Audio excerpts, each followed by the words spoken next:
दोस्तों ਅੱਜ ਦੀ ਇਸ ਵੀਡੀਓ ਰਿਪੋਰਟ ਵਿੱਚ ਮੈਂ ਗੱਲ ਕਰਾਂਗਾ ਪੰਜਾਬ ਦੇ ਜ਼ਿਲ੍ਹਾ ਮੋਗਾ ਦੇ ਪਿੰਡ ਖੋਸਾ ਕੋਟਲਾ ਜਿੱਥੋਂ ਦੇ ਸਰਪੰਚ ਨੂੰ ਬੀਤੇ ਸ਼ੁੱਕਰਵਾਰ ਸਵੇਰੇ ਗੋਲੀਆਂ ਮਾਰ ਕੇ ਮਾਰਤਾ ਗਿਆ। ਸਰਪੰਚ ਵੀਰ ਸਿੰਘ ਤੇ ਉਸ ਦਾ ਇੱਕ ਹੋਰ ਸਾਥੀ ਰਣਜੀਤ ਸਿੰਘ ਜੋ ਕਿ ਸਵੇਰੇ ਸੈਰ ਕਰ ਰਹੇ ਸਨ ਆਪਣੇ ਹੋਰ ਕੁਝ ਸਾਥੀਆਂ ਦੇ ਨਾਲ ਸਨ। ਹਾਲਾਂਕਿ ਕੀ ਘਟਨਾਕ੍ਰਮ ਸੀ ਇਸ ਨੂੰ ਲੈ ਕੇ ਕਨਫਲਿਕਟਿੰਗ ਅਕਾਊਂਟਸ ਨੇ। ਪੁਲਿਸ ਦੀ ਇਨਵੈਸਟੀਗੇਸ਼ਨ ਤਫਤੀਸ਼ ਇਸ ਵਕਤ ਜਾਰੀ ਹੈ।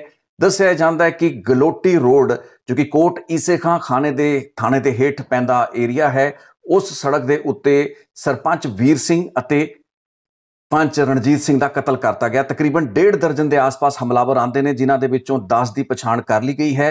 ज़्यादातर इसे पिंड खोसा कोटला के दसे जाते हैं। इसनूं पंचायती रौला यानी कि पंचायती झगड़ा जो कि पिंड दे विच पिछले कई सालों तो जारी सी उसका नतीजा उसका सिट्टा पुलिस मन के चलती पई है तो काफ़ी हद तक ये गलबात सही भी है। सो ये एक अजिहा कतल केस है, अजिही हत्या है जो कि व्यक्तिगत तौर उत्ते मेरे लिए बड़ी महत्वपूर्ण इस वास्ते है क्योंकि इसे शख्स वीर सिंह बारे आपां एक वेरवे सहित रिपोर्ट अज तो 2.5 साल पहला इसे चैनल उत्ते बनाई सी। अज तो 5 साल पहला एक होर नैशनल चैनल जिस विच मैं काम उस वक्त करया करदा सी उस वक्त मेरे को वीर सिंह का केस सब तो पहला पंजाब अते हरियाणा हाई कोर्ट के वकील जो कि मोगे के इलाके दे विच प्रैक्टिस करते हैं अर्शदीप बराड़ साहब वो लैके आते हैं। दसते हैं कि वीर सिंह जो कि गार्जियन ऑफ गवर्नेंस सी उस दे नाल की धक्का की वधीकी हुई है उसनूं किवें बलात्कार दे एक झूठे केस दे विच हनी ट्रैप दा एक जाल विछा के पिंड दे सरपंच उस वक्त दा सरपंच जगराज सिंह ते उस दे होर साथियां साजिश घाड़ियां ने फसाया है। इत्तेफाक की गल यह है कि बीते शुक्रवार जिहड़ा कतल वीर सिंह का किया गया है उस केस दे विच जगराज सिंह साबका सरपंच ही नॉमिनेट भी है along with 16 to 17 more accused. So अज आप एक बार फिर इस पूरी की पूरी खबर ਨੂੰ ਰੀਵਿਜ਼ਿਟ ਕਰਾਂਗੇ। ਪਿੰਡ ਦੀਆਂ ਗ੍ਰਾਂਟਾਂ ਦੇ ਵਿੱਚ ਹੋ ਰਹੇ ਘਪਲਿਆਂ ਦੇ ਬਾਰੇ ਲਗਾਤਾਰ ਆਵਾਜ਼ ਚੁੱਕਦੇ ਆ ਰਹੇ ਵਿਜੀਲੈਂਸ ਡਿਪਾਰਟਮੈਂਟ ਦੇ ਵਿੱਚ ਸ਼ਿਕਾਇਤਾਂ ਕਰਦੇ ਆ ਰਹੇ ਵੀਰ ਸਿੰਘ ਜੋ ਕਿ ਉਸ ਵਕਤ ਗਾਰਜੀਅਨ ਆਫ ਗਵਰਨੈਂਸ ਸੀ ਉਸ ਨੂੰ ਫਸਾਉਣ ਲਈ ਇੱਕ ਬਹੁਤ ਹੀ ਕੋਝੀ ਸਾਜ਼ਿਸ਼ ਰਚੀ ਗਈ ਸੀ। ਉਸ ਵਕਤ ਦੇ ਤਤਕਾਲੀ ਸਰਪੰਚ ਜਗਰਾਜ ਸਿੰਘ ਜੋ ਕਿ ਹੁਣ ਨਾਮਜ਼ਦ ਵੀ ਕੇਸ ਵਿੱਚ ਕੀਤਾ ਗਿਆ ਹੈ।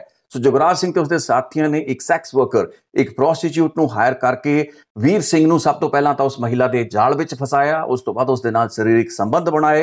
इस तो बाद एक 376 यानी कि बलात्कार का मुकदमा जो कि एक झूठा मुकदमा सी उसनूं वीर सिंह उत्ते लाता गया उसनूं जेल दे विच डकता गया। यही वो समा सी जदों कि वीर सिंह दे जिहड़े वकील सी अर्शदीप बराड़ ने मैनूं अप्रोच किया। उस तो बाद मेरी मुलाकात वीर सिंह के बेटे नाल करवाई गई जो कि तैयार होया कि वो एक स्टिंग ऑपरेशन करेगा। इस तो बाद वीर सिंह का बेटा जो कि बेसिकली उन्होंने दिनों के विच फिलिपाइनस या मनीला वाले इलाके च रहिंदा सी वो पंजाब आंदा है। अपने पिता जो कि बलात्कार के केस दे विच उस वक्त तक जेल भेजे जा चुके सी उसके इंसाफ ते हक की लड़ाई उसके बेटे ने लड़ी। उसके बेटे वालों इस महिला जो कि एक सैक्स वर्कर सी उसनूं एक क्लाइंट बन के मिलिया गया तो मोगे के एक होटल के विच उसका एक स्टिंग ऑपरेशन किया गया। एक अजिही वीडियो रिकॉर्डिंग जिस दे विच एक अपने साथी NRI नूं फसाउण दा एक झूठा ते मन घड़ंत मामला बना के वीर सिंह दे बेटे ने इस महिला दे मूहों वो सब कुछ उगलवा लिया। यानी कि वो पूरी दी पूरी साजिश बेनकाब करती गई जिस तहत खोसा कोटला दे ही सरपंच जुगराज सिंह ते उसके साथियों ने रल के इस महिला नूं एक छोटा जिहा प्लॉट ते कुछ लाख रुपए देण दा लालच दे के उस दियां सेवावां लईआं। वीर सिंह नूं अपने हनी ट्रैप दे जाल दे विच फसाया उस दे नाल शरीरिक संबंध कायम किए ते बाद दे विच पुलिस दे विच शिकायत देती। इस तो बाद सब तो अहम योगदान वीर सिंह के अपने बेटे का सी जिसने कि स्टिंग ऑपरेशन नूं बहुत ही चलाकी ते बहुत ही बखूबी दे नाल कंडक्ट किया। एक बहुत ही साफ सुथरा क्लीनिकल ऑपरेशन सी ते जिहड़ियां गल्लां बातां इस सैक्स वर्कर इस महिला प्रोस्टिट्यूट दे मूहों वीर सिंह का बेटा कढ़वाना चाहता सी in terms of the fact उसने ये अपने आप नूं पिच किया। यह कहा कि अपने NRI साथी तो कुछ लखां रुपए वसूलन के इरादे दे नाल इसनूं गेम लाना कहा जाता है उसकी गेम कराना चाह रहे तो उसनूं एक अजिही महिला की लोड़ है जो कि तजर्बेकार होवे इस किस्म के हनी ट्रैप के जाल विछाण दे विच माहर होवे ते बाद दे विच जे थोड़े बहुत मुकदमेबाजी होवे उस दे विच पुलिस को शिकायत ले जाण लई भी समर्थ होवे।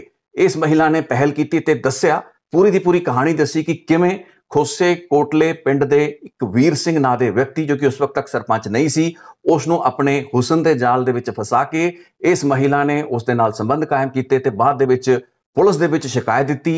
यह भी इस महिला वालों दस्सिया गया कि लुधियाना के सैनिक रेस्ट हाउस दे विच इन्हां दोनां दे आपस दे विच संबंध बनते हैं लेकिन इस दे बावजूद इस मुकदमे नूं कई लाख रुपए की रिश्वत दे के लुधियाना तो मोगा पुलिस कोल ट्रांसफर कर लिया गया तो मोगा पुलिस वालों इस मामले दे विच वीर सिंह नूं गिरफ्तार कर लिया गया। ਹੁਣ ਵੀਰ ਸਿੰਘ 376 ਆਈਪੀਸੀ ਯਾਨੀ ਕਿ ਰੇਪ ਦੇ ਮੁਕੱਦਮੇ ਦੇ ਤਹਿਤ ਜੇਲ੍ਹ ਦੇ ਵਿੱਚ ਸੀ। ਉਸ ਦੇ ਜੇਲ੍ਹ ਤੋਂ ਨਿਕਲਣ ਦੀ ਆਸ ਬਹੁਤ ਘੱਟ ਸੀ। ਅਦਾਲਤਾਂ ਬੇਲ ਦੇ ਨਹੀਂ ਰਹੀਆਂ ਸਨ। ਹਾਈ ਕੋਰਟ ਤੱਕ ਵੀ ਉਸ ਨੂੰ ਬੇਲ ਮਿਲਣਾ ਔਖਾ ਸੀ। ਇਹੀ ਕਾਰਨ ਸੀ ਕਿ ਹਾਰ ਕੇ ਉਸਦੇ ਵਕੀਲ ਨੇ ਮੀਡੀਆ ਦਾ ਸਹਾਰਾ ਲੈਣ ਦਾ ਫੈਸਲਾ ਲਿਆ, ਜਿਸ ਪੂਰੀ ਦੀ ਪੂਰੀ ਕੈਂਪੇਨ ਦੇ ਵਿੱਚ ਬਤੌਰ ਇੱਕ ਪੱਤਰਕਾਰ ਮੈਂ ਵੀ ਇਨਵੋਲਵ ਹੋਇਆ। ਵੀਰ ਸਿੰਘ ਦੇ ਬੇਟੇ ਨੇ ਸਾਨੂੰ ਉਹ ਸਟਿੰਗ ਆਪਰੇਸ਼ਨ ਕਰਕੇ ਦਿੱਤਾ, ਕਿਉਂਕਿ ਉਸ ਪੂਰੇ ਦੇ ਪੂਰੇ ਸਟਿੰਗ ਆਪਰੇਸ਼ਨ ਦੇ ਵਿੱਚ ਸਹਿਮਤੀ ਸੀ। ਵੀਰ ਸਿੰਘ ਦਾ ਬੇਟਾ ਸਾਡੇ ਲਈ ਇੱਕ ਡੀਕੋਏ ਕਸਟਮਰ ਬਣ ਕੇ ਉਸ ਪ੍ਰੋਸਟੀਚਿਊਟ ਕੋਲ ਜਾਂਦਾ ਹੈ, ਉਸ ਆਪਰੇਸ਼ਨ ਨੂੰ ਕੰਡਕਟ ਕੀਤਾ ਜਾਂਦਾ ਹੈ। ਇਸ ਦੇ ਨਾਲ ਹੀ ਕੁਝ ਹੋਰ ਸਾਨੂੰ ਫੁਟੇजेस ਪ੍ਰੋਵਾਈਡ ਕਰਾਈਆਂ, ਜਿਸ ਵਿੱਚ ਪੁਲਿਸ ਮੁਲਾਜ਼ਮਾਂ ਨੂੰ ਵੀ ਕਈ ਹਜ਼ਾਰਾਂ ਰੁਪਏ ਦੀ ਰਿਸ਼ਵਤ ਔਨ ਕੈਮਰਾ ਕੈਪਚਰ ਕੀਤੀ ਗਈ ਸੀ। ਇਸ ਤੋਂ ਬਾਅਦ ਜਦੋਂ ਇਹ ਖੁਲਾਸਾ ਨੈਸ਼ਨਲ ਮੀਡੀਆ ਚੈਨਲ ਉੱਤੇ ਹੋਇਆ, ਤਕਰੀਬਨ ਅੱਧੇ ਘੰਟੇ ਦੀ ਜਿਹੜੀ ਮੇਰੀ ਪਹਿਲੀ ਰਿਪੋਰਟ ਵੀਰ ਸਿੰਘ ਤੇ ਉਸ ਹਨੀ ਟ੍ਰੈਪ ਦੇ ਪੂਰੇ ਗੋਰਖ ਧੰਦੇ ਉੱਤੇ ਪ੍ਰਸਾਰਿਤ ਹੋਈ, ਉਸ ਤੋਂ ਬਾਅਦ ਪੁਲਿਸ ਪ੍ਰਸ਼ਾਸਨ ਹਰਕਤ ਵਿੱਚ ਆਂਦਾ ਹੈ ਤੇ ਇੱਕ ਹੋਰ ਇਨਕੁਆਇਰੀ ਮੋਗੇ ਦੇ ਸੁਪਰਿੰਟੈਂਡੈਂਟ ਆਫ ਪੁਲਿਸ ਲੈਵਲ ਦੇ ਉੱਤੇ ਸ਼ੁਰੂ ਹੋ ਜਾਂਦੀ ਹੈ। ਉਸ ਵਕਤ ਸ਼ਾਇਦ ਮੋਗੇ ਦੇ ਐਸਪੀ ਵਜ਼ੀਰ ਸਿੰਘ ਸਨ, ਜੋ ਕਿ ਇੱਕ ਚੰਗੇ ਅਫਸਰ ਸਨ। ਉਹਨਾਂ ਨੇ ਇਸ ਮਾਮਲੇ ਨੂੰ ਨਵੇਂ ਸਿਰੇ ਤੋਂ ਖੰਗਾਲਣ ਦੀ ਕੋਸ਼ਿਸ਼ ਵੀ ਕੀਤੀ ਤੇ ਕਾਫੀ ਹੱਦ ਤੱਕ ਦੁੱਧ ਦਾ ਦੁੱਧ ਤੇ ਪਾਣੀ ਦਾ ਪਾਣੀ ਕੀਤਾ ਵੀ। ਇਸ ਤੋਂ ਬਾਅਦ ਇਹ ਜਿਹੜੀ ਮਹਿਲਾ ਸੈਕਸ ਵਰਕਰ ਪ੍ਰੋਸਟੀਚਿਊਟ, ਇਹ ਸਟਿੰਗ ਆਪਰੇਸ਼ਨ ਜੋ ਕਿ ਨੈਸ਼ਨਲ ਚੈਨਲ ਦੇ ਉੱਤੇ ਚੱਲ ਚੁੱਕਾ ਸੀ। ਬੇਸ਼ੱਕ ਇਸ ਮਹਿਲਾ ਦੀ ਪਛਾਣ ਨੂੰ ਅਸੀਂ ਪਬਲਿਕ ਨਹੀਂ ਕੀਤਾ ਸੀ, ਲੇਕਿਨ ਇਹ ਮਹਿਲਾ ਐਡੀ ਡਰ ਚੁੱਕੀ ਸੀ, ਐਡੀ ਘਬਰਾ ਚੁੱਕੀ ਸੀ ਕਿ ਇਸ ਨੇ ਖੁਦ ਹੀ ਜਾ ਕੇ ਵੀਰ ਸਿੰਘ ਦੇ ਬੇਟੇ ਨੂੰ ਕੰਟੈਕਟ ਕੀਤਾ। ਪੁਲਿਸ ਤੇ ਅਦਾਲਤ ਦੇ ਵਿੱਚ ਆਪਣੇ ਅਸਲੀ ਜਿਹੜੇ ਬਿਆਨ ਸੀ, ਜਿਸ ਤਹਿਤ ਕਿ ਪੂਰੀ ਦੀ ਪੂਰੀ ਸਾਜ਼ਿਸ਼ ਜਿਹੜੀ ਰਚੀ ਗਈ ਸੀ, ਜਗਰਾਜ ਸਿੰਘ ਉਸ ਵਕਤ ਦੇ ਸਰਪੰਚ ਤੇ ਉਸ ਦੇ ਨਾਲ ਦੇ ਹੋਰ ਪੰਚਾਇਤ ਦੇ ਮੈਂਬਰ ਜੋ ਕਿ ਨਹੀਂ ਸਨ ਚਾਹੁੰਦੇ ਕਿ ਵੀਰ ਸਿੰਘ ਬਾਹਰ ਰਹੇ। ਵੀਰ ਸਿੰਘ ਉਹਨਾਂ ਦੇ ਖਿਲਾਫ ਜਿਹੜੇ ਘਪਲੇ ਪੰਚਾਇਤ ਦੇ ਫੰਡਾਂ ਦੀ ਦੁਰਵਰਤੋਂ ਤੋਂ ਲਗਾਤਾਰ ਕਰਦੇ ਰਹਿ ਰਹੇ ਨੇ, ਉਹਨਾਂ ਦੇ ਉੱਤੇ ਵਿਸਲ ਬਲੋ ਕਰੇ, ਉਹਨਾਂ ਦੇ ਖੁਲਾਸੇ ਕਰੇ, ਉਹਨਾਂ ਨੂੰ ਪਬਲਿਕ ਦੇ ਵਿੱਚ ਐਕਸਪੋਜ਼ ਕਰੇ। ਸੋ ਇਹ ਪੂਰੀ ਦੀ ਪੂਰੀ ਪਲਾਨਿੰਗ ਸੀ, ਸਾਜ਼ਿਸ਼ ਸੀ, ਜਿਸ ਨੂੰ ਬਾਅਦ ਦੇ ਵਿੱਚ ਅਦਾਲਤ ਦੇ ਵਿੱਚ ਆਪਣੇ ਬਿਆਨ ਦੇ ਵਿੱਚ ਇਸ ਮਹਿਲਾ ਸੈਕਸ ਵਰਕਰ ਨੇ ਜੱਜ ਸਾਹਿਬ ਦੇ ਸਾਹਮਣੇ ਦੱਸਿਆ, ਜਿਸ ਤੋਂ ਬਾਅਦ ਇਹ ਮੁਕੱਦਮਾ ਰੱਦ ਹੋਇਆ, ਖਾਰਿਜ ਹੋਇਆ। ਹਾਲਾਂਕਿ ਇਸ ਰਿਪੋਰਟ ਦੇ ਪ੍ਰਸਾਰਿਤ ਹੋਣ ਤੋਂ ਬਾਅਦ ਵੀਰ ਸਿੰਘ ਜਾਂ ਉਸਦੇ ਬੇਟੇ ਨੇ ਮੈਨੂੰ ਸੰਪਰਕ ਨਹੀਂ ਕੀਤਾ, ਲੇਕਿਨ ਪਤਾ ਲੱਗਾ ਕਿ ਉਹ ਜੇਲ੍ਹ ਦੇ ਵਿੱਚੋਂ ਛੁੱਟ ਚੁੱਕਾ ਸੀ, ਇਸ ਕੇਸ ਦੇ ਵਿੱਚ ਡਿਸਚਾਰਜ ਹੋ ਚੁੱਕਾ ਸੀ। ਜ਼ਿਆਦਾ ਕੋਈ ਇਨਫੋਰਮੇਸ਼ਨ ਮੇਰੇ ਕੋਲ ਨਹੀਂ ਸੀ, ਲੇਕਿਨ ਕੁਝ ਮਹੀਨੇ ਬਾਅਦ ਮੈਨੂੰ ਅਚਾਨਕ ਇੱਕ ਦਿਨ ਇੱਕ ਵੀਡੀਓ ਆਂਦਾ ਹੈ, ਕਿਉਂਕਿ ਉਹਨਾਂ ਦਿਨਾਂ ਦੇ ਵਿੱਚ ਅੱਜ ਤੋਂ ਠੀਕ 5 ਸਾਲ ਪਹਿਲਾਂ ਪੰਚਾਇਤਾਂ ਦੇ ਚੋਣ ਹੋ ਕੇ ਹਟੇ ਸੀ। ਉਸ ਵੀਡੀਓ ਦੇ ਵਿੱਚ ਜਦੋਂ ਮੈਂ ਦੇਖਿਆ ਕਿ ਵੀਰ ਸਿੰਘ, ਉਹੀ ਵੀਰ ਸਿੰਘ ਜਿਸ ਨੂੰ ਕਿ ਸਾਲ 2018-2019 ਦੇ ਸਾਲਾਂ ਦੌਰਾਨ ਫਜ਼ੀਹਤ ਦਾ ਸਾਹਮਣਾ ਕਰਨਾ ਪਿਆ, ਬਲਾਤਕਾਰ ਦੇ, ਹਨੀ ਟ੍ਰੈਪ ਦੇ ਇੱਕ ਅਜਿਹੇ ਮੁਕੱਦਮੇ ਦੇ ਵਿੱਚ ਉਸ ਨੂੰ ਜੇਲ੍ਹ ਦੀ ਹਵਾ ਖਾਣੀ ਪਈ, ਜੇਲ੍ਹ ਦੀ ਕਾਲ ਕੋਠਰੀ ਦੇ ਵਿੱਚ ਰਹਿਣਾ ਪਿਆ। ਇੱਕ ਸਾਬਕਾ ਫੌਜੀ ਜੋ ਕਿ ਫੌਜ ਤੋਂ ਰਿਟਾਇਰ ਹੋ ਕੇ ਆਂਦਾ ਹੈ, ਆਪਣੇ ਪਿੰਡ ਦੇ ਵਿੱਚ ਪਿੰਡ ਦੀ ਭਲਾਈ ਲਈ, ਪਿੰਡ ਦੇ ਵਿਕਾਸ ਦੀਆਂ ਸਕੀਮਾਂ ਦੇ ਲਈ ਜਿਹੜੇ ਫੰਡ ਦਿੱਤੇ ਜਾ ਰਹੇ ਨੇ, ਉਸ ਦੇ ਵਿੱਚ ਥੋੜੀ ਜਿਹੀ ਗਹਿਰਾਈ ਦੇ ਨਾਲ ਪਰਖ ਕਰਦਾ ਤੇ ਉਹਨਾਂ ਮੁੱਦਿਆਂ ਨੂੰ ਜਦੋਂ ਚੁੱਕਣ ਦੀ ਕੋਸ਼ਿਸ਼ ਕਰਦਾ ਹੈ, ਉਸ ਨੂੰ ਹਨੀ ਟ੍ਰੈਪ ਲਾ ਕੇ ਫਸਾਤਾ ਜਾਂਦਾ ਹੈ। ਉਹੀ ਵੀਰ ਸਿੰਘ ਜਦੋਂ ਸਰਪੰਚ ਬਣ ਕੇ ਇਸ ਪਿੰਡ ਵਿੱਚ ਆਇਆ, ਟੋਲ ਦੀ ਧਮਕ ਦੇ ਵੀ ਜਦੋਂ ਦਾ ਸਵਾਗਤ ਕੀਤਾ ਗਿਆ। ਜਦੋਂ ਮੈਂ ਕਲਿੱਪ ਮੇਰੇ ਕੋਲ ਕਈ ਮਹੀਨੇ ਬਾਅਦ ਆਈ, ਮੇਰੇ ਮਨ ਨੂੰ ਬਹੁਤ ਹੀ ਸਕੂਨ ਮਿਲਿਆ। ਮੈਂ ਵੀਰ ਸਿੰਘ ਨੂੰ ਤੇ ਉਸਦੇ ਬੇਟੇ ਨੂੰ ਸੰਪਰਕ ਵੀ ਕੀਤਾ ਤੇ ਮੈਂ ਵਕੀਲ ਸਾਹਿਬ ਨੂੰ ਵੀ ਕਿਹਾ ਵੀ ਤੁਸੀਂ ਸਾਨੂੰ ਦੱਸਿਆ ਨਹੀਂ ਕਿ ਐਡਾ ਵੱਡਾ, ਕਿਉਂਕਿ ਉਸ ਵਕਤ ਤੱਕ ਮੈਨੂੰ ਇਹ ਵੀ ਨਹੀਂ ਪਤਾ ਸੀ ਕਿ ਵੀਰ ਸਿੰਘ ਦਾ ਕੇਸ ਡਿਸਚਾਰਜ ਹੋ ਗਿਆ ਤੇ ਉਹ ਜੇਲ੍ਹ ਤੋਂ ਛੁੱਟ ਚੁੱਕਾ ਹੈ। ਲੇਕਿਨ ਇਹ ਫੈਕਟ ਸੀ ਕਿ ਵੀਰ ਸਿੰਘ ਬਾਇਜ਼ਤ ਬਰੀ ਵੀ ਹੋਇਆ ਤੇ ਉਸ ਤੋਂ ਬਾਅਦ ਉਸਨੇ ਪੰਚਾਇਤਾਂ ਦੇ ਇਲੈਕਸ਼ਨ ਲੜੇ। ਸਰਪੰਚ ਬਣਨ ਤੋਂ ਬਾਅਦ ਦੁਬਾਰਾ ਨਿਊਜ਼ 18 ਚੈਨਲ ਯਾਨੀ ਕਿ ਮੇਰੇ ਦਫ਼ਤਰ ਦੇ ਵਿੱਚ ਵੀਰ ਸਿੰਘ ਆਉਂਦਾ ਹੈ। ਆਪਣੀ ਪੂਰੀ ਦੀ ਪੂਰੀ ਹੱਡ ਬੀਤੀ ਉਸਨੇ ਆਪਣੇ ਮੂੰਹੋਂ ਬਿਆਨ ਦਿੱਤੀ, ਕਿਉਂਕਿ ਅਜੇ ਤੱਕ ਅਸੀਂ ਉਸ ਦੇ ਨਾਲ ਗੱਲ ਨਹੀਂ ਸੀ ਕਰ ਪਾਏ। ਦੱਸਿਆ ਕਿ ਕਿਵੇਂ ਨਿਊਜ਼ ਚੈਨਲ ਦੀ ਇੰਟਰਵੈਂਸ਼ਨ ਦੇ ਕਾਰਨ ਉਸ ਸਟਿੰਗ ਆਪਰੇਸ਼ਨ ਦੀ ਬਦੌਲਤ ਹੀ ਉਸ ਦੀ ਰਿਹਾਈ ਤੇ ਉਸ ਉੱਤੇ ਲੱਗੀ ਤੌਮਤ ਹਟਣੀ ਮਿਟਣੀ ਸੰਭਵ ਹੋ ਪਾਈ। ਇਸ ਦੇ ਨਾਲ ਹੀ ਉਸਨੇ ਤਈਆ ਵੀ ਕੀਤਾ ਕਿ ਹੁਣ ਪਿੰਡ ਦੇ ਵਿਕਾਸ ਲਈ ਕੰਮ ਕਰੇਗਾ, ਪਿੰਡ ਦੇ ਫੰਡਾਂ ਜਾਂ ਉਹਨਾਂ ਦੀ ਜਿਹੜੇ ਗ੍ਰਾਂਟਸ ਮਿਲਦੇ ਨੇ ਪਿੰਡਾਂ ਨੂੰ, ਉਸ ਦੀ ਸਹੀ ਵਰਤੋਂ ਕਰੇਗਾ ਤੇ ਇਹੀ ਉਸਨੇ ਆਉਣ ਵਾਲੇ ਕਈ ਸਾਲਾਂ ਦੇ ਵਿੱਚ ਕੀਤਾ। ਇੱਕ ਹੋਰ ਅੱਧੇ ਘੰਟੇ ਦੀ ਰਿਪੋਰਟ ਸਾਲ 2019-20 ਦੇ ਆਸ-ਪਾਸ ਦੁਬਾਰਾ ਬਣੀ। ਕੁਝ ਮਹੀਨੇ ਬੈਕ ਟੂ ਬੈਕ 2 ਰਿਪੋਰਟਾਂ ਮੈਂ ਉਸ ਵਕਤ ਬਣਾਈਆਂ ਸਨ, ਜੋ ਕਿ ਮੇਰੇ ਨਾਂ ਤੋਂ ਹੀ ਪ੍ਰਕਾਸ਼ਿਤ ਹੋਈਆਂ ਸਨ, ਉਸ ਚੈਨਲ ਦੇ ਉੱਤੇ ਪਬਲਿਸ਼ ਹੋਈਆਂ ਸਨ। ਉਸ ਰਿਪੋਰਟ ਦੇ ਵਿੱਚ ਵੀ ਐਜ਼ ਐਨ ਇੰਪੈਕਟ, ਜਿਵੇਂ ਖਬਰੀਆ ਚੈਨਲਾਂ ਦੀ ਆਦਤ ਹੁੰਦੀ ਹੈ, ਸਾਡੀ ਵੀ ਉਸ ਵਕਤ ਆਦਤ ਹੋਇਆ ਕਰਦੀ ਸੀ ਕਿ ਐਜ਼ ਐਨ ਇੰਪੈਕਟ ਵੀ ਸਾਡੀ ਖਬਰ ਦਾ ਐਡਾ ਵੱਡਾ ਅਸਰ ਹੋਇਆ ਤੇ ਇਸ ਵਿਅਕਤੀ ਦੇ ਨਾਲ ਇਨਸਾਫ ਹੋਇਆ। ਉਸ ਇੰਪੈਕਟ ਨਿਊਜ਼ ਨੂੰ ਅਸੀਂ ਪ੍ਰਸਾਰਿਤ ਕੀਤਾ ਤੇ ਜ਼ਰੂਰੀ ਵੀ ਸੀ, ਕਿਉਂਕਿ ਇਸ ਤਰੀਕੇ ਦੀਆਂ ਖਬਰਾਂ ਲੋਕਾਂ ਤੱਕ ਪਹੁੰਚਣੀਆਂ ਜ਼ਰੂਰੀ ਹੈਗੀਆਂ। ਜਿਹੜੇ ਲੋਕ ਵਧੀਕੀ ਧੱਕੇ ਦਾ ਸ਼ਿਕਾਰ ਹੁੰਦੇ ਨੇ, ਕਿਵੇਂ ਉਹ ਜੇ ਲੜਦੇ ਰਹਿਣ, ਉਹਨਾਂ ਦੇ ਜੀ, ਉਹਨਾਂ ਦੇ ਰਿਸ਼ਤੇਦਾਰ ਉਹਨਾਂ ਤੇ ਥੋੜਾ ਜਿਹਾ ਭਰੋਸਾ ਕਰਨ, ਜਿਵੇਂ ਕਿ ਵੀਰ ਸਿੰਘ ਦੇ ਬੇਟੇ ਨੇ ਕੀਤਾ। ਉਹਨਾਂ ਦੀ ਲੜਾਈ ਜਿਤਨੀ ਕੋਈ ਔਖੀ ਲੜਾਈ ਨਹੀਂ ਹੈ ਤੇ ਇਹ ਚੀਜ਼ ਵੀਰ ਸਿੰਘ ਤੇ ਉਸਦੇ ਪਰਿਵਾਰ ਨੇ ਕਰਕੇ ਵਿਖਾਈ। ਉਹ ਤਸਵੀਰਾਂ, ਉਹ ਦ੍ਰਿਸ਼, ਜਿਸ ਵਕਤ ਉਹ ਸਰਪੰਚ ਬਣ ਕੇ ਪਿੰਡ ਦੇ ਵਿੱਚ ਆਂਦਾ ਹੈ, ਗਲਾਂ ਦੇ ਵਿੱਚ ਹਾਰ ਪਾ ਕੇ ਲੋਕ ਢੋਲ ਦੀ ਥਾਪ ਦੇ ਵਿੱਚ ਉਸ ਦਾ ਸਵਾਗਤ ਕਰਦੇ ਨੇ, ਉਹ ਮੈਨੂੰ ਬਹੁਤ ਸਕੂਨ ਦੇਣ ਵਾਲੇ ਦ੍ਰਿਸ਼ ਸਨ ਤੇ ਮੈਨੂੰ ਲੱਗਾ ਕਿ ਵਾਕਈ ਕਿ ਇਨਸਾਫ ਹੋਇਆ ਹੈ। ਲੇਕਿਨ ਬੀਤੇ ਹਫ਼ਤੇ ਜਿਹੜੀ ਖਬਰ ਸ਼ੁੱਕਰਵਾਰ ਨੂੰ ਆਈ, ਜਦੋਂ ਕਿ ਪਤਾ ਲੱਗਾ ਕਿ ਖੋਸਾ ਕੋਟਲਾ ਦੇ ਵਿੱਚ ਵੀਰ ਸਿੰਘ ਦਾ ਕਤਲ ਕਰਤਾ ਗਿਆ ਹੈ, ਮਨ ਨੂੰ ਬਹੁਤ ਦੁੱਖ ਹੋਇਆ। ਵਿਅਕਤੀਗਤ ਤੌਰ ਤੇ ਵੀ ਮੈਂ ਇਸ ਨੂੰ ਇੱਕ ਨੁਕਸਾਨ ਮੰਨ ਕੇ ਚੱਲ ਸਕਦਾ ਹਾਂ, ਕਿਉਂਕਿ ਮੈਂ ਨਹੀਂ ਮਹਿਸੂਸ ਕਰਦਾ ਕਿ ਵੀਰ ਸਿੰਘ ਅਜਿਹਾ ਵਿਅਕਤੀ ਸੀ ਜਿਸ ਨੂੰ ਇਸ ਤਰੀਕੇ ਦੇ ਨਾਲ ਮਾਰਿਆ ਜਾਣਾ ਚਾਹੀਦਾ ਸੀ। ਇੱਕ ਰੋਲਰ ਕੋਸਟਰ ਵਾਂਗ ਸੀ ਉਸਦੀ ਜ਼ਿੰਦਗੀ। ਬਹੁਤ ਸੇ ਲੋਕ ਇੱਥੇ ਵੀ ਸੋਚ ਰਹੇ ਹੋਣਗੇ ਕਿ ਗਾਰਜਨ ਆਫ ਗਵਰਨੈਂਸ ਮੈਂ 2-3 ਵਾਰ ਐਡਰੈਸ ਕੀਤਾ ਹੈ ਵੀਰ ਸਿੰਘ ਨੂੰ, ਕੀ ਕਨਸੈਪਟ ਸੀ। ਕੈਪਟਨ ਅਮਰਿੰਦਰ ਸਿੰਘ ਦੀ ਸਾਲ 2017 ਤੋਂ 2022 ਤੱਕ ਜਿਹੜੀ ਸਰਕਾਰ ਚੱਲੀ, 2021 ਮਿਡ ਤੱਕ, ਉਸ ਸਰਕਾਰ ਦੇ ਵਕਤ ਕੈਪਟਨ ਅਮਰਿੰਦਰ ਸਿੰਘ ਤੇ ਉਸਦੇ ਕੁਝ ਜਿਹੜੇ ਸਲਾਹਕਾਰ ਸੀ, ਉਹਨਾਂ ਵੱਲੋਂ ਇੱਕ ਸਕੀਮ ਸ਼ੁਰੂ ਕੀਤੀ ਗਈ ਕਿ ਜਿਹੜੇ ਪੰਚਾਇਤਾਂ ਵੱਲੋਂ ਫੰਡ ਇਸਤੇਮਾਲ ਕੀਤੇ ਜਾਂਦੇ ਨੇ ਉਸ ਦੇ ਵਿੱਚ ਕਈ ਕਿਸਮ ਦੇ ਵਿਤਕਰੇ ਵੀ ਹੁੰਦੇ ਨੇ, ਕਈ ਕਿਸਮ ਦੇ ਘਪਲੇ ਵੀ ਹੁੰਦੇ ਨੇ। ਸੋ ਉਹਨਾਂ ਘਪਲਿਆਂ ਨੂੰ, ਉਹਨਾਂ ਇਰੈਗੂਲੈਰਿਟੀਜ਼ ਨੂੰ, ਐਮਬੈਜ਼ਲਮੈਂਟ ਆਫ ਜਿਹੜੀ ਫੰਡ ਹੁੰਦੀ ਹੈ, ਯਾਨੀ ਕਿ ਅਫਸਰਾਂ ਦੇ ਨਾਲ, ਪੰਚਾਇਤੀ ਅਫਸਰਾਂ ਦੇ ਨਾਲ ਰਲ ਕੇ, ਸਰਪੰਚ ਰਲ ਕੇ ਪਿੰਡਾਂ ਦੇ ਗ੍ਰਾਂਟਾਂ ਖਾ ਜਾਂਦੇ ਨੇ, ਫੰਡ ਖਾ ਜਾਂਦੇ ਨੇ, ਉਹਨਾਂ ਘਪਲਿਆਂ ਨੂੰ ਰੋਕਣ ਲਈ ਕੈਪਟਨ ਅਮਰਿੰਦਰ ਸਿੰਘ ਦੀ ਸਰਕਾਰ ਤੇ ਉਸ ਦੇ ਕੁਝ ਅਜਿਹੇ ਮਿਲਟਰੀ ਮਾਮਲਿਆਂ ਦੇ ਜਾਣਕਾਰ ਜੋ ਕਿ ਸਲਾਹਕਾਰ ਸੀ, ਉਹਨਾਂ ਨੇ ਇੱਕ ਸਕੀਮ ਮਿੱਥੀ ਸੀ ਜਿਸ ਨੂੰ ਗਾਰਜਨ ਆਫ ਗਵਰਨੈਂਸ ਦਾ ਨਾਮ ਦਿੱਤਾ ਗਿਆ ਸੀ, GOG। ਇਹਦੇ ਲਈ ਸਾਬਕਾ ਫੌਜੀਆਂ ਨੂੰ ਚੁਣਿਆ ਗਿਆ ਕਿਉਂਕਿ ਇਹ ਮੰਨਿਆ ਜਾਂਦਾ ਕਿ ਸਾਬਕਾ ਫੌਜੀ ਆਪਣੀ ਡਿਊਟੀ, ਆਪਣੀ ਜ਼ਿੰਮੇਵਾਰੀ ਦੇ ਪ੍ਰਤੀ ਕਮਿਟਡ ਵੀ ਹੁੰਦੇ ਨੇ, ਇਮਾਨਦਾਰ ਹੁੰਦੇ ਨੇ। ਸੋ ਉਹਨਾਂ ਨੇ ਪੰਜਾਬ ਦੇ ਵਿੱਚ ਇਸ ਤਰੀਕੇ ਦੇ ਹਜ਼ਾਰਾਂ ਦੀ ਗਿਣਤੀ ਦੇ ਵਿੱਚ ਤਕਰੀਬਨ 12,500-13,000 ਜਿਹੜਾ ਪਿੰਡ ਹੈ ਪੰਜਾਬ ਦਾ, ਅਲੱਗ-ਅਲੱਗ ਪਿੰਡਾਂ ਲਈ ਗਾਰਜਨ ਆਫ ਗਵਰਨੈਂਸ ਅਪਾਇੰਟ ਕੀਤੇ। ਇੱਕ ਆਨਰੇਰੀ ਜਾਂ ਕੰਮ ਸੀ, ਇਹਦੇ ਲਈ ਕੋਈ ਤਨਖਾਹ ਵਗੈਰਾ ਨਹੀਂ ਸੀ ਦਿੱਤੀ ਜਾਣੀ, ਬਲਕਿ ਇੱਕ ਆਈ ਕਾਰਡ ਜ਼ਰੂਰ ਦਿੱਤੇ ਗਏ ਜਿੱਥੇ ਬਕਾਇਦਾ ਉਹਨਾਂ ਨੂੰ ਗਾਰਜਨ ਆਫ ਗਵਰਨੈਂਸ ਦੇ ਰੂਪ ਵਿੱਚ ਆਇਡੈਂਟੀਫਾਈ ਕੀਤਾ ਗਿਆ। ਵੀਰ ਸਿੰਘ ਇਹਨਾਂ ਹੀ ਗਾਰਜਨ ਆਫ ਗਵਰਨੈਂਸ ਦੇ ਵਿੱਚੋਂ ਇੱਕ ਸੀ। ਤੇ ਜਦੋਂ ਵੀਰ ਸਿੰਘ ਨੂੰ ਇਸ ਝੂਠੇ ਬਲਾਤਕਾਰ ਦੇ ਮੁਕੱਦਮੇ ਦੇ ਵਿੱਚ ਹਨੀ ਟਰੈਪ ਕੀਤਾ ਗਿਆ, ਹੈਰਾਨੀ ਦੀ ਗੱਲ ਇਹ ਸੀ ਕਿ ਨਾ ਤਾਂ ਕੈਪਟਨ ਅਮਰਿੰਦਰ ਸਿੰਘ ਤੇ ਨਾ ਹੀ ਉਹਨਾਂ ਦੇ ਉਹ ਜਿਹੜੇ ਆਰਮੀ ਦੇ ਨਾਲ ਜੁੜੇ ਹੋਏ ਸਾਬਕਾ ਫੌਜੀ ਐਡਵਾਈਜ਼ਰ ਸੀ, ਉਹਨਾਂ ਨੇ ਕਿਸੇ ਨੇ ਵੀ ਇਸ ਦਾ ਸਾਥ ਨਹੀਂ ਦਿੱਤਾ। ਕਿਉਂਕਿ ਤੁਸੀਂ ਇਮੇਜਿਨ ਕਰੋ, ਜਦੋਂ 376 ਤੇ ਬਲਾਤਕਾਰ ਦਾ ਮੁਕੱਦਮਾ ਕਿਸੇ ਵਿਅਕਤੀ ਉੱਤੇ ਚੱਲਦਾ ਪਿਆ ਹੁੰਦਾ ਹੈ, ਇਹ ਬਹੁਤ ਔਖਾ ਹੋ ਜਾਂਦਾ ਹੈ। ਹੋਰਾਂ ਲਈ ਤਾਂ ਉਸਦਾ ਸਾਥ ਦੇਣਾ ਔਖਾ ਹੁੰਦਾ ਹੈ, ਆਪਣੇ ਪਰਿਵਾਰ ਵਾਲੇ ਵੀ ਉਸਦੇ ਨਾਲ ਆ ਕੇ ਖੜਨ ਤੋਂ ਮੁਨਕਰ ਹੋ ਜਾਂਦੇ ਨੇ। ਲੇਕਿਨ ਵੀਰ ਸਿੰਘ ਦੇ ਪਰਿਵਾਰ ਤੇ ਖਾਸ ਕਰਕੇ ਉਸਦੇ ਬੇਟੇ ਨੇ ਇੱਕ ਅਜਿਹੀ ਹਿੰਮਤ ਦਿਖਾਈ, ਆਪਣੇ ਪਿਤਾ ਦੀ ਲੜਾਈ ਲੜੀ। ਉਹ ਸਟਿੰਗ ਆਪਰੇਸ਼ਨ ਜੋ ਕਿ ਸੌਖਾ ਨਹੀਂ ਸੀ, ਲੇਕਿਨ ਮੈਂ ਦਾਦ ਦੇਣਾ ਵੀਰ ਸਿੰਘ ਦੇ ਬੇਟੇ ਦੀ, ਜਿਸਨੇ ਕਿ ਆਪਣੀ ਮਿਹਨਤ ਦੇ ਨਾਲ ਉਹ ਸਾਰੇ ਦੇ ਸਾਰੇ, ਮਤਲਬ ਮੈਂ ਐਜ਼ ਏ ਪੱਤਰਕਾਰ ਜਦੋਂ ਉਸ ਪੂਰੇ ਦੇ ਪੂਰੇ ਆਪਰੇਸ਼ਨ ਨੂੰ ਐਗਜ਼ਾਮਿਨ ਕੀਤਾ, ਮੈਨੂੰ ਇਹ ਸਮਝ ਵਿੱਚ ਆਇਆ ਕਿ ਇਸ ਵਿਅਕਤੀ ਨੇ ਜਿਹੜੀਆਂ ਚੀਜ਼ਾਂ ਉਸ ਮਹਿਲਾ ਦੇ ਮੂੰਹ ਤੋਂ ਕਢਾਉਣੀਆਂ ਸੀ ਉਹ ਕਢਵਾਈਆਂ। ਬੇਸ਼ੱਕ ਬਾਅਦ ਦੇ ਵਿੱਚ ਅਦਾਲਤ ਦੇ ਵਿੱਚ ਜੇ ਮੁਕੱਦਮਾ ਜਾਂਦਾ, ਇਹ ਪੋਸੀਬਲ ਸੀ ਕਿ ਜਿਹੜੀ ਬਚਾਅ ਪੱਖ ਹੁੰਦਾ, ਯਾਨੀ ਕਿ ਉਸ ਵਕਤ ਦਾ ਸਰਪੰਚ ਜੁਗਰਾਜ ਸਿੰਘ ਤੇ ਉਸਦੇ ਨਾਲ ਦੇ ਹੋਰ ਸਾਜ਼ਿਸ਼ਕਾੜੇ ਇਸ ਸਟਿੰਗ ਆਪਰੇਸ਼ਨ ਦੀ ਵੈਲਿਡਿਟੀ ਨੂੰ ਚੈਲੰਜ ਕਰ ਸਕਦੇ ਸੀ। ਅਦਾਲਤਾਂ ਦੇ ਵਿੱਚ ਇਸ ਦੇ ਉੱਤੇ ਕੁਐਸਚਨ ਮਾਰਕ, ਸਵਾਲੀਆ ਚਿੰਨ੍ਹ ਲੱਗ ਸਕਦਾ ਸੀ। ਲੇਕਿਨ ਉਸ ਖਬਰ ਦਾ, ਯਾਨੀ ਕਿ ਇਹਨੂੰ ਆਪਾਂ ਸੱਚ ਦੀ ਤਾਕਤ ਕਹਾਂਗੇ, ਸੱਚਾਈ ਦਾ ਇੰਪੈਕਟ ਇਸ ਲੈਵਲ ਤੇ ਸੀਗਾ, ਉਸ ਆਪਰੇਸ਼ਨ ਦਾ ਜਾਂ ਉਸ ਪ੍ਰਸਾਰਣ ਦਾ ਇੰਪੈਕਟ ਇਸ ਲੈਵਲ ਤੇ ਹੋਇਆ ਕਿ ਉਹ ਜਿਹੜੀ ਮਹਿਲਾ ਸੈਕਸ ਵਰਕਰ ਸੀ, ਉਹੀ ਸਭ ਤੋਂ ਪਹਿਲਾਂ ਗੋਡੇ ਟੇਕੀ। ਉਹਨੇ ਆ ਕੇ ਸਿੱਧਾ, ਹੋਰ ਕਿਸੇ ਨੂੰ ਨਹੀਂ, ਉਹਨਾਂ ਸਾਜ਼ਿਸ਼ਕਾੜਿਆਂ ਜਿਨ੍ਹਾਂ ਨੇ ਲੱਖਾਂ ਰੁਪਏ ਉਸ ਨੂੰ ਦਿੱਤੇ, ਜਾਂ ਕਿਹਾ ਗਿਆ ਕਿ ਸ਼ਾਇਦ ਇੱਕ ਪਲਾਟ ਵਗੈਰਾ ਵੀ ਛੋਟੇ ਜਿਹੇ ਮਕਾਨ ਦਾ ਕੱਟ ਕੇ ਉਸ ਨੂੰ ਪਿੰਡ ਤੋਂ ਬਾਹਰ ਦਿੱਤਾ ਜਾਣਾ ਸੀ ਜਾਂ ਦਿੱਤਾ ਗਿਆ, ਉਹ ਸਾਰੀਆਂ ਦੀ ਸਾਰੀਆਂ ਚੀਜ਼ਾਂ ਉਸਨੇ ਸਾਈਡ ਤੇ ਰੱਖੀਆਂ ਤੇ ਉਹ ਆ ਕੇ ਵੀਰ ਸਿੰਘ ਦੇ ਬੇਟੇ ਨਾਲ ਕੰਟੈਕਟ ਕੀਤਾ, ਕਿਹਾ ਕਿ ਤੂੰ ਮੇਰੇ ਬਿਆਨ ਜਿੱਥੇ ਕਰਵਾਉਣੇ ਕਰਵਾ ਲੈ, ਮੈਂ ਪੁਲਿਸ ਦੇ ਝਮੇਲੇ ਵਿੱਚ ਪੈਣਾ ਨਹੀਂ ਚਾਹੁੰਦੀ। ਉਸ ਤੋਂ ਬਾਅਦ ਉਸੇ ਮਹਿਲਾ ਦੀ ਗਵਾਹੀ ਦੇ ਆਧਾਰ ਉੱਤੇ ਵੀਰ ਸਿੰਘ, ਦੇਖੋ ਸੰਬੰਧ ਆਪਸ ਦੇ ਵਿੱਚ ਕਾਇਮ ਹੋਏ ਸੀ, ਲੇਕਿਨ ਉਹ ਇੱਕ ਰੇਪ ਦਾ ਕੇਸ ਨਹੀਂ ਸੀ ਜਿਵੇਂ ਕਿ ਉਸ ਨੂੰ ਬਣਾਇਆ ਗਿਆ। ਇਹ ਚੀਜ਼ ਪਰਿਵਾਰ ਦੇ ਜੀਆਂ ਨੂੰ, ਮੈਂਬਰਾਂ ਨੂੰ ਸਮਝਣੀ ਸਭ ਤੋਂ ਪਹਿਲਾਂ ਜ਼ਰੂਰੀ ਸੀ, ਜੋ ਕਿ ਵੀਰ ਸਿੰਘ ਦੇ ਪਰਿਵਾਰ ਨੇ ਸਮਝੀ। ਉਸ ਤੋਂ ਬਾਅਦ ਉਸਦੇ ਹੱਕ ਵਿੱਚ ਆਏ, ਉਸ ਦੇ ਲਈ ਐਡਾ ਵੱਡਾ ਆਪਰੇਸ਼ਨ ਕੀਤਾ। ਜਿੱਥੇ ਕ੍ਰੈਡਿਟ ਵੀਰ ਸਿੰਘ ਦੇ ਬੇਟੇ ਨੂੰ ਜਾਂਦਾ ਹੈ, ਉੱਥੇ ਹੀ ਇਸ ਕੇਸ ਦੇ ਵਕੀਲ, ਯਾਨੀ ਕਿ ਵੀਰ ਸਿੰਘ ਦੇ ਵਕੀਲ ਅਰਸ਼ਦੀਪ ਬਰਾੜ ਸਾਹਿਬ, ਜੋ ਕਿ ਇਸ ਕੇਸ ਦੀ ਗਹਿਰਾਈ ਨੂੰ ਸਮਝਦੇ ਵੀ ਸੀ ਤੇ ਉਹਨਾਂ ਨੂੰ ਇਹ ਵੀ ਸਮਝ ਆ ਚੁੱਕਾ ਸੀ, ਹਾਈ ਕੋਰਟ ਤੱਕ ਜਿਹੜੀ ਸੁਣਵਾਈ ਉਸ ਵਕਤ ਵੀਰ ਸਿੰਘ ਦੀ ਨਹੀਂ ਹੋ ਰਹੀ ਸੀ, ਉਸ ਦਾ ਇੱਕ ਹੀ ਤਰੀਕਾ ਸੀ, ਮੀਡੀਆ ਦਾ ਪਲੇਟਫਾਰਮ। ਤਾਂ ਹੀ ਕਰਕੇ ਉਹ ਵੀਰ ਸਿੰਘ ਦੇ ਬੇਟੇ ਨੂੰ ਮੇਰੇ ਕੋਲ ਲੈ ਕੇ ਆਉਂਦੇ ਨੇ, ਉਸਦੀ ਹੱਡ ਬੀਤੀ ਦੱਸਦੇ ਨੇ। ਮੇਰੇ ਤੋਂ ਪਹਿਲਾਂ ਵੀ ਉਹਨਾਂ ਨੇ ਕੁਝ ਮੀਡੀਆ ਚੈਨਲਸ ਨੂੰ ਅਪਰੋਚ ਕੀਤਾ, ਲੇਕਿਨ ਜ਼ਿਆਦਾ ਹੋਰ ਮੀਡੀਆ ਚੈਨਲ ਦੀ ਗੱਲਬਾਤ ਸਮਝ ਵਿੱਚ ਨਹੀਂ ਆਈ। ਲੇਕਿਨ ਅੱਜ ਦੀ ਤਰੀਕ ਦੇ ਵਿੱਚ ਇਹ ਪੂਰਾ ਦਾ ਪੂਰਾ ਸੰਦਰਭ ਮੈਂ ਕਿਉਂ ਜੋੜਦਾ ਪਿਆ ਹੈ, ਗਾਰਜਨ ਆਫ ਗਵਰਨੈਂਸ ਦਾ ਕਨਸੈਪਟ। ਸਰਕਾਰਾਂ, ਉਹ ਸਰਕਾਰਾਂ ਜਿਨ੍ਹਾਂ ਦੀ ਸਕੀਮਾਂ ਸੀ, ਜਿਨ੍ਹਾਂ ਨੇ ਸਾਬਕਾ ਫੌਜੀਆਂ ਨੂੰ ਭ੍ਰਸ਼ਟਾਚਾਰ, ਕਰਪਸ਼ਨ, ਪੰਚਾਇਤੀ ਫੰਡਾਂ ਦੀ ਦੁਰਵਰਤੋਂ ਰੋਕਣ ਲਈ ਅਪਾਇੰਟ ਕੀਤਾ ਸੀ, ਉਹ ਵੀ ਜਦੋਂ ਆਪਣੇ ਬੰਦਿਆਂ ਦੇ ਮਗਰ ਖੜੀਆਂ ਨਹੀਂ ਹੋਈਆਂ ਤਾਂ ਮੀਡੀਆ ਤੇ ਉਹਨਾਂ ਦਾ ਪਰਿਵਾਰ, ਵੀਰ ਸਿੰਘ ਦਾ ਪਰਿਵਾਰ ਉਸ ਦੇ ਨਾਲ ਖੜਾ ਹੋਇਆ। ਇਹ ਸਾਡੇ ਸਭ ਲਈ ਇੱਕ ਸਬਕ ਵੀ, ਅੱਜ ਅਸੀਂ ਬਹੁਤ ਮੀਡੀਆ ਨੂੰ ਭੰਡਦੇ ਹਾਂ, ਕਦੇ ਗੋਦੀ ਮੀਡੀਆ ਦੇ ਨਾਂ ਦੇ ਉੱਤੇ, ਕਦੇ ਸਮੇਂ ਦੀਆਂ ਹਾਕਮ ਸਰਕਾਰਾਂ, ਚਾਹੇ ਉਹ ਭਗਵੰਤ ਮਾਨ ਸਰਕਾਰ ਹੋਵੇ, ਚਾਹੇ ਕੈਪਟਨ ਅਮਰਿੰਦਰ ਸਿੰਘ ਦੀਆਂ ਜਾਂ ਬਾਦਲਾਂ ਦੀਆਂ ਸਰਕਾਰਾਂ ਰਹੀਆਂ, ਅਸੀਂ ਮੀਡੀਆ ਨੂੰ ਹਰ ਕਿਸਮ ਦੀਆਂ ਗੱਲਾਂ ਕਹਿੰਦੇ ਨੇ। ਲੇਕਿਨ ਟਰੱਕ ਭਰ ਕੇ ਪੱਤਰਕਾਰ ਨਹੀਂ ਚਾਹੀਦੇ ਦੁਨੀਆ ਦੇ ਵਿੱਚ, ਦੇਸ਼ ਦੇ ਵਿੱਚ ਬਦਲਾਅ ਲਿਆਉਣ ਲਈ।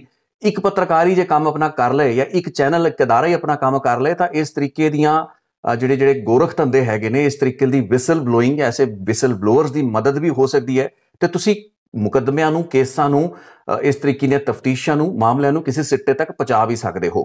ਖੈਰ, ਇਹ ਤਾਂ ਸਾਰਾ ਦਾ ਸਾਰਾ ਬੈਕਗਰਾਉਂਡ ਸੀ। ਅੱਜ ਮੇਰੇ ਮਨ ਦੇ ਵਿੱਚ ਜਿਹੜਾ ਦੁੱਖ ਤੇ ਤਕਲੀਫ ਹੈ ਉਹ ਇਸ ਗੱਲ ਨੂੰ ਲੈ ਕੇ ਹੈ ਕਿ ਇੱਕ ਅਜਿਹਾ ਵਿਅਕਤੀ, ਇੱਕ ਅਜਿਹਾ ਸ਼ਖਸ, ਕਿਰਦਾਰ, ਜਿਸਨੇ ਕਿ ਆਪਣੀ ਜ਼ਿੰਦਗੀ ਫੌਜ ਨੂੰ ਦਿੱਤੀ, ਉਸ ਤੋਂ ਬਾਅਦ ਰਿਟਾਇਰਮੈਂਟ ਉਸਦੀ ਹੁੰਦੀ ਹੈ, ਪਿੰਡ ਦੇ ਵਿੱਚ ਆ ਕੇ ਉਹ ਆਪਣੀ ਸਾਧਾਰਨ ਜ਼ਿੰਦਗੀ ਜੀਂਦਾ ਹੈ, ਪਿੰਡ ਦੇ ਵਿੱਚ ਪੰਚਾਇਤ ਵੱਲੋਂ ਜਿਹੜੇ ਕਪਲੇ ਹੋ ਰਹੇ ਹੁੰਦੇ ਨੇ, ਜਿਹੜੀ ਫੰਡਾਂ ਦੀ ਦੁਰਵਰਤੋਂ ਹੋ ਰਹੀ ਹੁੰਦੀ ਹੈ, ਸਰਕਾਰ ਦੇ ਆਖੇ ਤੇ ਸਰਕਾਰ ਦੀ ਇੱਕ ਸਕੀਮ ਦੇ ਤਹਿਤ ਉਸ ਵੱਲੋਂ ਇਹਨਾਂ ਕਪਲਿਆਂ ਨੂੰ ਉਜਾਗਰ ਕਰਨ ਦਾ ਸਿਲਸਿਲਾ ਸ਼ੁਰੂ ਹੁੰਦਾ ਹੈ। ਬਹੁਤ ਕੰਮ ਕੀਤਾ। ਇੱਕ ਚੰਗਾ ਵਿਅਕਤੀ ਸੀ ਵੀਰ ਸਿੰਘ, ਬੱਚਿਆਂ ਨੂੰ ਕਿੱਟਾਂ ਵੰਡਦਾ ਹੁੰਦਾ ਸੀ, ਬੱਚਿਆਂ ਨੂੰ ਪੜ੍ਹਾਉਣ ਲਿਖਾਉਣ ਤੇ ਉਹਨਾਂ ਨੂੰ ਸਪੋਰਟਸ ਦੇ ਵਿੱਚ ਲਾਉਣ ਦੇ ਪੱਖੋਂ ਉਸਦਾ ਇੱਕ ਬੜਾ ਅਹਿਮ ਯੋਗਦਾਨ ਸੀ। ਪੰਚਾਇਤਾਂ ਦੇ ਝਗੜੇ ਹੁੰਦੇ ਨੇ, ਈਰਖਾ ਦੁਵੇਸ਼, ਪਿੰਡਾਂ ਦੇ ਵਿੱਚ ਆਪਸੀ ਦੁਸ਼ਮਣੀਆਂ ਪੈ ਜਾਂਦੀਆਂ ਨੇ, ਲੇਕਿਨ ਐਡਾ ਵੱਡਾ ਟਰੈਪ ਉਸ ਉੱਤੇ, ਹਨੀ ਟਰੈਪ ਉਸ ਉੱਤੇ ਲਾਇਆ ਗਿਆ। ਐਡੀ ਵੱਡੀ ਫਜ਼ੀਹਤ ਦਾ ਸਾਹਮਣਾ ਉਸਨੂੰ ਆਪਣੇ ਬੁਢਾਪੇ ਦੇ ਵਿੱਚ ਕਰਨਾ ਪਿਆ, ਜਿੱਥੇ ਕਿ ਉਸਦੇ ਪਰਿਵਾਰ ਦੇ ਜੀ ਵੀ ਉਸਦਾ ਸਾਥ ਛੱਡ ਸਕਦੇ ਸੀ, ਲੇਕਿਨ ਇਸ ਦੇ ਬਾਵਜੂਦ ਉਸਨੇ ਹਿੰਮਤ ਛੱਡੀ ਨਹੀਂ। ਜਦੋਂ ਜੇਲ੍ਹ ਦੇ ਵਿੱਚੋਂ ਆਉਂਦਾ ਹੈ, ਦੁਬਾਰਾ ਸਰਪੰਚ ਬਣਦਾ ਹੈ, ਉਸ ਤੋਂ ਬਾਅਦ ਵੀ ਉਸਨੇ ਲਗਾਤਾਰ ਉਹ ਪੂਰੀ ਦੀ ਪੂਰੀ ਗੱਲਬਾਤ ਅੱਗੇ ਤੋਰੀ ਰੱਖੀ। ਇਸ ਵਕਤ ਉਹ ਖੁਦ ਕਿਉਂਕਿ ਸਰਪੰਚ ਬਣ ਚੁੱਕਿਆ ਸੀ, ਪਿਛਲੇ ਕਈ ਮਹੀਨਿਆਂ ਤੋਂ ਉਸ ਦੇ ਮੇਰੇ ਨਾਲ ਸੰਪਰਕ ਹੋਏ ਵੀ, 2-3 ਵਾਰ ਗੱਲਬਾਤ ਵੀ ਹੋਈ। ਇਸ ਦੌਰਾਨ ਵੀਰ ਸਿੰਘ ਨੇ ਮੈਨੂੰ ਕੁਝ ਤਸਵੀਰਾਂ, ਕੁਝ ਵੀਡੀਓਜ਼ ਭੇਜੇ, ਦੱਸਿਆ ਜੀ ਕਿ ਸਮੇਂ-ਸਮੇਂ ਦੇ ਉੱਤੇ ਇਹ ਚੀਜ਼ਾਂ ਹੁੰਦੀਆਂ ਰਹਿੰਦੀਆਂ ਸੀ। ਕਈ ਮਹੀਨੇ ਬਾਅਦ ਉਹਨਾਂ ਦਾ ਕੋਈ ਵੀਡੀਓ, ਕੋਈ ਮੈਸੇਜ ਆ ਜਾਇਆ ਕਰਦਾ ਸੀ। ਦੱਸਦਾ ਸੀ ਕਿ ਮੈਂ ਅੱਜ ਪਿੰਡਾਂ ਦੇ ਵਿੱਚ ਇੰਟਰਲੋਕਿੰਗ ਟਾਇਲ ਦੀ ਫੈਕਟਰੀ ਲਾਈ ਹੈ, ਪਿੰਡ ਵਾਲਿਆਂ ਨੇ ਖੁਦ ਰਲ ਕੇ ਇੰਟਰਲੋਕਿੰਗ ਦੀ ਫੈਕਟਰੀ ਲਾਈ ਹੈ। ਕੁਝ ਤਸਵੀਰਾਂ ਉਹਨਾਂ ਨੇ ਭੇਜੀਆਂ ਜੋ ਕਿ ਮਤਲਬ ਖੋਸਾ ਕੋਟਲਾ ਪਿੰਡ ਦੀ ਜਿਹੜੀਆਂ ਤਸਵੀਰਾਂ ਮੈਂ ਦੇਖੀਆਂ, ਉਹ ਜਿਹੜਾ ਸਕੂਲ ਆਫ ਫੈਮਿਨਸ ਭਗਵੰਤ ਮਾਨ ਨੇ ਪਿੱਛੇ ਲਿਸ਼ਕਾ ਪੁਸ਼ਕਾ ਕੇ ਦੁਬਾਰਾ ਅੰਮ੍ਰਿਤਸਰ ਦੇ ਵਿੱਚ ਲਾਂਚ ਕੀਤਾ, ਜਿਸ ਤਰੀਕੇ ਦੀ ਗ੍ਰਾਫਿਟੀ ਹੈ, ਜਿਸ ਤਰੀਕੇ ਦੀ ਪੇਂਟਿੰਗਸ ਉੱਥੇ ਸੀ, ਤਕਰੀਬਨ ਉਹੋ ਜਿਹੀਆਂ ਤਸਵੀਰਾਂ ਪਿੰਡ ਖੋਸਾ ਕੋਟਲਾ, ਇੱਕ ਸਿਰਫ ਸਧਾਰਨ ਪਿੰਡ, ਹਾਲਾਂਕਿ ਵੱਡਾ ਪਿੰਡ ਹੈ ਖੋਸਾ ਕੋਟਲਾ, ਲੇਕਿਨ ਜਿੱਡੀ ਖੂਬਸੂਰਤ ਤਰੀਕੇ ਦੇ ਨਾਲ ਖੋਸਾ ਕੋਟਲਾ ਦੇ ਵਿੱਚ ਵੀਰ ਸਿੰਘ ਦੀ ਸਰਪੰਚੀ ਦੇ ਦੌਰਾਨ ਕੰਮ ਹੋਇਆ ਤੇ ਉਸਨੇ ਉਹੀ ਜਿਹੜੇ ਵਿਜੀਲੈਂਸ ਦੇ ਜਿਹੜੇ ਮਾਮਲੇ ਸੀ, ਕਰਪਸ਼ਨ ਜਿਹੜੀ ਕੀਤੀ ਗਈ ਸੀ ਸਾਬਕਾ ਸਰਪੰਚ ਵੱਲੋਂ, ਪੰਚਾਇਤ ਦੇ ਮੈਂਬਰਾਂ ਵੱਲੋਂ, ਉਸ ਦੇ ਖਿਲਾਫ ਵੀ ਜਿਹੜੀਆਂ ਸ਼ਿਕਾਇਤਾਂ ਨੂੰ ਅੱਗੇ ਵਧਾਇਆ। 2020 ਦੇ ਵਿੱਚ ਇਹਨਾਂ ਕੇਸਾਂ ਦਾ ਨੋਟਿਸ ਲੈਂਦਿਆਂ ਹੋਇਆ ਸਰਕਾਰ ਨੇ ਕਾਰਵਾਈ ਵੀ ਕੀਤੀ। ਜਿਹੜਾ ਸਾਬਕਾ ਸਰਪੰਚ ਸੀ ਜਗਰਾਜ ਸਿੰਘ, ਉਸ ਦੇ ਖਿਲਾਫ ਕਾਰਵਾਈ ਵੀ ਹੋਈ। ਹੁਣ ਵੀ ਇਹ ਦੱਸਿਆ ਜਾਂਦਾ ਹੈ ਕਿ ਸ਼ੁੱਕਰਵਾਰ ਦੇ ਇਸ ਕਤਲ ਤੋਂ ਇੱਕ ਰਾਤ ਪਹਿਲਾਂ ਹੀ ਇਹਨਾਂ ਦੇ ਆਪਸ ਦੇ WhatsApp ਗਰੁੱਪਾਂ ਦੇ ਵਿੱਚ ਪਿੰਡ, ਕਿਉਂਕਿ ਪੰਚਾਇਤੀ ਚੋਣ ਸਾਹਮਣੇ ਹੈਗੇ ਨੇ, ਪੰਚਾਇਤਾਂ ਦੇ ਇਲੈਕਸ਼ਨ ਆਉਣ ਵਾਲੇ ਹੈਗੇ ਨੇ, ਪੰਜਾਬ ਦੇ ਵਿੱਚ ਦੁਬਾਰਾ ਪੰਚਾਇਤਾਂ ਦੇ ਇਲੈਕਸ਼ਨ ਹੋਣੇ ਨੇ, ਸੋ ਇੱਕ ਮਾਹੌਲ ਬਣਦਾ ਪਿਆ ਹੈ। ਵੀਰ ਸਿੰਘ ਕਿਉਂਕਿ ਗਾਰਜਨ ਆਫ ਗਵਰਨੈਂਸ ਤੇ ਕੈਪਟਨ ਅਮਰਿੰਦਰ ਸਿੰਘ ਦੀ ਸਕੀਮ ਦੇ ਹਿੱਸੇ ਦੇ ਹੇਠ ਉਸ ਨੂੰ ਕਾਂਗਰਸ ਦਾ ਸਰਪੰਚ ਕਿਹਾ ਜਾਂਦਾ। ਹਾਲਾਂਕਿ ਸਰਪੰਚੇ ਦਾ ਜਿਹੜਾ ਇਲੈਕਸ਼ਨ ਹੁੰਦਾ ਉਸ ਦੇ ਵਿੱਚ ਕਹਿੰਦੇ ਨੇ ਕਿ ਪਾਰਟੀ ਦੇ ਸਿੰਬਲ ਉੱਤੇ ਇਲੈਕਸ਼ਨ ਨਹੀਂ ਲੜੀ ਜਾਂਦੀ, ਲੇਕਿਨ ਕਿਹੜਾ ਸਰਪੰਚ ਜਾਂ ਕਿਹੜੀ ਪੰਚਾਇਤ ਕਿਹੜੀ ਪਾਰਟੀ ਦੇ ਨਾਲ ਖੜੀ ਹੈ, ਇਸ ਚੀਜ਼ ਦਾ ਮੋਟਾ-ਮੋਟਾ ਅੰਦਾਜ਼ਾ ਹੋ ਜਾਂਦਾ ਹੈ। ਸੋ ਵੀਰ ਸਿੰਘ ਨੂੰ ਕਾਂਗਰਸ ਦੇ ਸਰਪੰਚ ਵਜੋਂ ਮੰਨਿਆ ਸਮਝਿਆ ਜਾਂਦਾ ਹੈ ਤੇ ਇਹ ਮੰਨਿਆ ਜਾਂਦਾ ਹੈ ਕਿ ਜਿਹੜੇ ਜਗਰਾਜ ਸਿੰਘ, ਯਾਨੀ ਕਿ ਸਾਬਕਾ ਸਰਪੰਚ ਜਗਰਾਜ ਸਿੰਘ ਜੋ ਕਿ ਇਸ ਕੇਸ ਦੇ ਵਿੱਚ ਨਾਮਜ਼ਦ ਹੋਇਆ ਹੈ, ਤੇ ਇਸ ਦੇ ਨਾਲ ਦੇ ਲੋਕ, ਹੁਣ ਇਹਨਾਂ ਨੂੰ ਆਮ ਆਦਮੀ ਪਾਰਟੀ ਦਾ ਸਮਰਥਨ ਹਾਸਲ ਹੈ।